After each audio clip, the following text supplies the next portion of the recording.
हरे कृष्णा राधे राधे। दोस्तों, आप सभी का मेरे इस यूट्यूब चैनल में हार्दिक स्वागत है।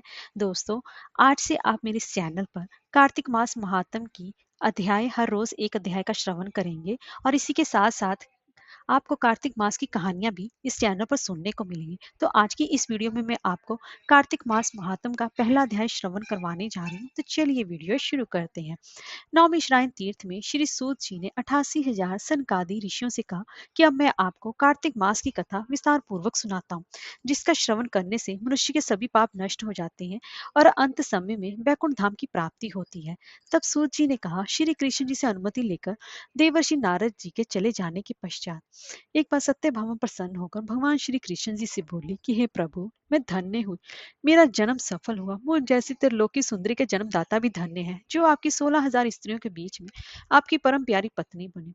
मैंने आपके साथ नारद जी को वह कल्प वृक्ष आदि पुरुष विधि पूर्वक दान में दिया, परंतु वही कल्प वृक्ष मेरे घर पर लहराया करता है। यह बात मृत्यु लोक में किसी स्त्री को ज्ञात नहीं है। हे त्रिलोकीनाथ, मैं आपसे कुछ पूछने की इच्छुक हूँ। आप मुझे कृपया कार्तिक महात्म की कथा विस्तार पूर्वक सुनाइए, जिसको सुनकर कि मेरा हित हो और जिसके करने से कल्प पर्यंत भी आप मुझसे कभी विमुख न हो। तब सूची आगे बोले कि सत्यभामा के ऐसे वचन सुनकर श्री कृष्ण जी ने हंसते हुए सत्यभामा का हाथ पकड़ा और अपने सेवकों को वही रुकने के लिए कहकर विलास युक्त अपनी पत्नी को कल्प वृक्ष के नीचे ले गए और फिर हंसकर बोले कि हे प्रिय, 16,000 रानियों में से तुम मुझे प्राणों के समान प्यारी हो। तुम्हारे लिए मैंने इंद्र एवं देवताओं से भी विरोध किया था। सो हे कांते, जो बात तुमने मुझसे पूछी उसे ध्यान पूर्वक सुना। एक दिन मैंने यानी कि श्री कृष्ण जी ने तुम्हारी यानी कि सत्यभामा जी की इच्छा पूर्ति के लिए गरुड़ पर सवार होकर इंद्र लोक पर जाकर कल्प वृक्ष मांगा। इंद्र द्वारा मना किए जाने पर इंद्र व गरुड़ में घोर संग्राम हुआ और गोलोक में भी गरुड़ जी और गौओं से युद्ध किया। गरुड़ की चोंच की चोट से उनके कान व पूंछ कटकर गिरने लगे, जिससे कि तीन वस्तुएं उत्पन्न हुई। कान से तंबाकू, पूंछ से गोभी और रक्त से मेहंदी बनी। इन तीनों का प्रयोग करने वाले को मोक्ष नहीं मिलता। तब गौओं ने भी क्रोधित होकर गरुड़ पर वार किया, जिससे कि उनके तीन पंख टूटकर गिर गए। इनके पहले पंख से नीलकंठ, दूसरे से मोर और तीसरे से चकवा चकवी उत्पन्न हुए। सो हे प्रिय, इन तीनों का दर्शन करने मात्र से ही शुभ फल प्राप्त हो जाता है। यह सुनकर सत्यभामा ने कहा कि हे प्रभु, कृपया मुझे मेरे पूर्व जन्मों के विषय के बारे में बताइए कि मैंने पूर्व जन्म में कौन कौन से दान, व्रत व जप नहीं किए हैं।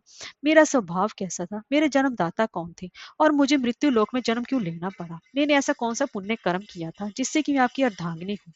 श्री कृष्ण जी ने कहा कि हे प्रिय, हमें तुम्हारे द्वारा पूर्व जन्म में किए गए पुण्य कर्मों को विस्तार पूर्वक कहता उसे सुनो। पूर्व समय में सतयुग के अंत में मायापुरी में अत्रि गोत्र में वेद वेदांत का ज्ञाता देव शर्मा नाम के एक ब्राह्मण निवास करता था। वह प्रतिदिन अतिथियों की सेवा, हवन और सूर्य भगवान का पूजन किया करता था। वह सूर्य के समान तेजस्वी था। वृद्धावस्था में उसे गुणवती नाम की एक कन्या की प्राप्ति हुई। उस पुत्रहीन ब्राह्मण ने अपनी कन्या का विवाह अपने ही चंद्र नामक शिष्य के साथ कर दिया। वह चंद्र को अपने पुत्र के समान मानता था और चंद्र भी उसे अपने पिता की भांति ही सम्मान देता था। एक दिन वे दोनों कुश व संविधान लेने के लिए जंगल में गए। जब वे हिमालय की तलहटी में भ्रमण कर रहे थे, तब उन्हें एक राक्षस आता हुआ दिखाई दिया। उस राक्षस को देखकर भय के कारण उनके अंग शिथिल हो गए और वे वहां से भागने में भी असमर्थ हो गए। तब उस काल के समान राक्षस ने उन दोनों को मार डाला। चूंकि वो धर्मात्मा थे, इसलिए मेरे पार्षद उन्हें मेरे बैकुंठ धाम में मेरे पास ले आए। उन दोनों द्वारा आजीवन सूर्य भगवान की पूजा किए जाने के कारण मैं दोनों पर अति ही प्रसन्न हुआ। गणेश जी, शिव जी, सूर्य व देवी, इन सब की पूजा करने वाले मनुष्य को स्वर्ग की प्राप्ति होती है। मैं एक होता हुआ भी काल और कर्मों के भेद से 5 प्रकार का होता हूँ। जैसे एक देवदत्त, पिता, भ्राता आदि नामों से पुकारा जाता है।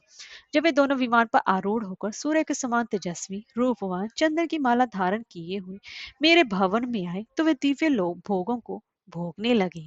हरे कृष्णा, राधे राधे।